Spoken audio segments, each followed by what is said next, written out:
Hello দেয়ার, কি অবস্থা সবার? আশা করি সবাই ভালো আছো। তো চলে আসলাম একটা নতুন ভিডিওতে। তো এই ভিডিওর মুখ্য বিষয় আলোচ্য বিষয় হচ্ছে যে অ্যাডমিশন কেন একটি স্ক্যাম, তুমি এখানে চাইলে প্রতারণার শিকার হতে পারো।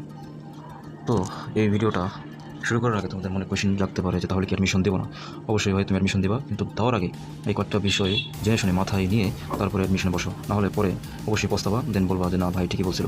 তো দেখো, অ্যাডমিশন কেন স্ক্যাম। মনে করো এখানে অ্যাডমিশনে তোমার কয়েকটা পাবলিক থাকবে। অ্যাডমিশনে তোমার কয়েকটা পাবলিক থাকবে, সেটা হচ্ছে 3 টাইপের পাবলিক থাকবে। এক নম্বর যে পাবলিক, সেটা হচ্ছে ম্যাথ প্রিপারেশন নেবে। 2 নম্বর যে পাবলিক, তারা থাকবে ইঞ্জিনিয়ারিংয়ের প্রিপারেশন নেবে। আর 3 নম্বর যেটা আছে সেটা হচ্ছে ভার্সিটি। তো এদেরকে আমি একদম অবহেলা ধরলাম প্রথম দিকের ক্ষেত্রে। কারণ কি, যারা মেডিকেল প্রিপারেশন নেবে বেশিরভাগই ইঞ্জিনিয়ারিং বা মেডিকেল বা ইঞ্জিনিয়ারিং এই দুটো প্রিপারেশন নেবে, যখন শুনবে যে তোমার বন্ধু বান্ধব যে ভার্সিটি প্রিপারেশন নিছে উচ্চ, তো তাদের দেখবো যে তারা তুচ্ছ করবে অনেক, যে কিসের ভার্সিটি, কিসের ওই ভার্সিটি আর কি, কিসের ইঞ্জিনিয়ারিং, যারা মেডিকেল প্রিপারেশন নেবে। তো 2 নম্বর যারা পাবলিক থাকবে সেটা হচ্ছে তারা ইঞ্জিনিয়ারিং প্রিপারেশন নেবে, তারা ভাবে যে কিসের ইঞ্জিনিয়ারিং বাদ দিয়ে কিসের ভার্সিটি, কিসের মেডিকেল, তো এগুলো ভাববে। এই তো হইলো। হওয়ার পরে তোমার দেখো 20 থেকে 25 দিন তোমার এইভাবে কী হয়ে যাবে, পার হয়ে যাবে। প্রায় 20 থেকে 25 দিন বা ধরো সর্বোচ্চ গেলে ম্যাক্স গেলে 30 দিন বা 35 দিন, যখন তুমি প্রিপারেশন নিবে ওই সেক্টরে, সাপোজ তুমি মেডিকেল প্রিপারেশন নিচ্ছ। দেন একই অবস্থায় তোমার এইচএসসি রেজাল্ট দেবে। রেজাল্ট 26 তাদের কি দেবে, রেজাল্ট দেবে। তো রেজাল্ট দেওয়ার পরে একটা পার্টির রেজাল্ট অনেক ভালো হবে একটা পার্টির, আর আরেকটা পার্টির রেজাল্ট আশানুরূপ হবে না, আশানুরূপ হবে না। তো যারা মেডিকেল প্রিপারেশন নিতেছিল বা ভার্সিটি প্রিপারেশন নিয়েছিল, যারা ভালো হবে তারা তো অবশ্যই মেডিকেল অথবা ইঞ্জিনিয়ারিং প্রিপারেশন নেবে।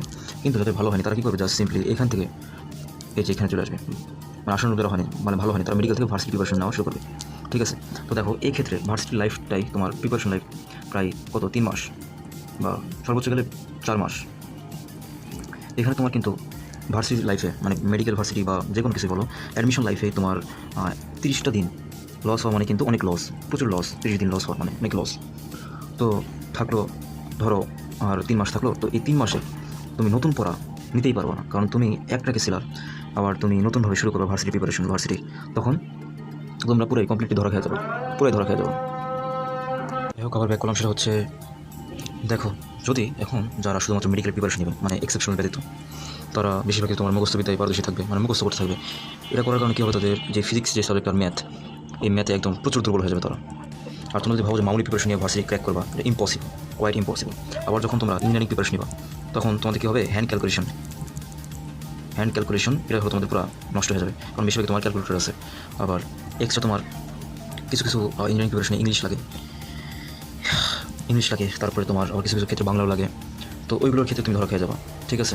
আবার বায়োলজি, যারা ইঞ্জিনিয়ারিং প্রিপারেশন নেয় তারা তো বায়োলজি পড়েই না। তো এই যে বায়োলজিতে তোমরা কী হয়ে গেলো, ধরা খেয়ে গেলা। বায়োলজিতে কী খাবা, ধরা খাবা, কথা বুঝতে পারছো? তো খাওয়ার পর যারা উপজেলা শহর থেকে জেলা শহরে দ্রুত কোচিং করবা, এই যাতায়াত করতে করতে তোমাদের শরীরের 12টা বাজে। তো ঠিক মতো পড়তে পারবে না, কিছু করতে পারবে না, পরের দিন এক্সাম অ্যাটেন্ড করতে পারবে না, কিছু করতে পারবে না ভাই। দেন নিশ্চয় ধরা খাবা। আচ্ছা যাই হোক, তাও তোমরা এইভাবে যাবা, তাও মনে হবে না যে আমি ধরা খেয়ে যেতেছি। যখন তোমার আসবে মেইন যে পরীক্ষা, যখন তোমাদের এক্সাম আসবে, ধরো মেডিকেল এক্সাম প্রথম দিকে ফার্স্ট মেডিকেল এক্সাম দেওয়ার পরে অনেকে কী করবে, এখানে তোমার ফেল। এই যে ভাই ধাক্কা যে খাইলা, প্রথম যে কথা বলা শুরু, আর তুমি তো ভার্সিটি প্রিপারেশন নাওনি। এর দেখবা 10 থেকে 15 দিনের মাথায় ডিও এক্সাম হবে। এরপরে আবার মনে করো 15-16 দিনের মাথায় তোমার জেইউ এক্সাম হবে। সরি, একটু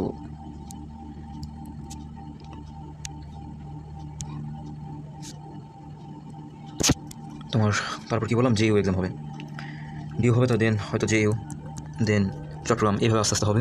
তুমি এক্সাম দেবে আর ধরা খাবা, ধরা খাইতেই থাকবা। এইভাবে তোমার আস্তে আস্তে ডিমোটিভেটেড হয়ে থাকবা।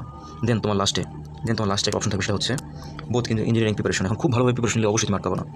এখন আবার লাস্টে যে অপশনটা তোমার থাকবে, লাস্ট যে অপশন, সেটা হচ্ছে গুচ্ছ। প্রায় 2 মাসের মতো তোমরা একটা গ্যাপ পাবা, গুচ্ছ, দেন এগ্রি। এখন এগ্রি জায়গাটা হলো তুলনামূলক কঠিন। এখানে সিলেকশনের একটা ব্যাপার আছে, এখানে সবাই সুযোগ পায় না। এগ্রিতে কি পায় না, সবাই সুযোগ পায় না। এখানে হলো আবার তোমার 5টা সাবজেক্ট। কারা বেনিফিট পায়, যারা তোমার মেডিকেল প্রিপারেশনে, তারা অবশ্যই একটু হলেও বেনিফিট পায়। তো এই তো গেল এই গুচ্ছর প্রিপারেশন যারা নিবা।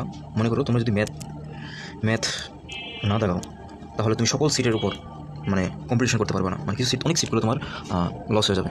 তো অনেকে করবে আবার ম্যাথ প্রিপারেশন নেবে, নেওয়ার ক্ষেত্রে তোমার এই যে গুচ্ছ, তো এই ম্যাথের কারণে তোমাদের বেশিরভাগ, যাই হোক সরি একটু আবার ডিস্টার্ব হয়ে গেছিলাম। সেটা হচ্ছে যারা গুচ্ছ প্রিপারেশন নেবে, এই ম্যাথ প্রিপারেশন আবার নেওয়ার কারণে, এই ম্যাথের কারণে তারা আনসারই করতে পারবে না ঠিক মতো।